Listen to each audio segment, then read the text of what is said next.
136 million pesos na halaga ng shabu ang nasamsam sa ginawang buy-bust operation sa Parañaque. Inaresto ng mga otoridad ang dalawang sospek na sangkot sa iligal na droga. May report si Joshua Crisostomo.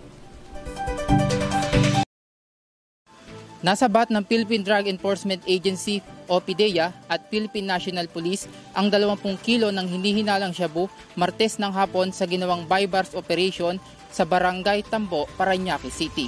Inaresto ng mga otoridad ang dalawang sospek na sina Mark Joseph Cortez, 36 na taong gulang, Jacqueline Espinosa, 37 taong gulang, at ang nakatakas na si Marion King Cortez na anak ng isa sa mga sospek.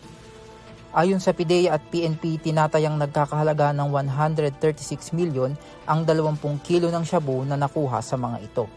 Na-recover din ng mga otoridad ang isang caliber 45 na baril, timbangan at buy-bust money na ginamit.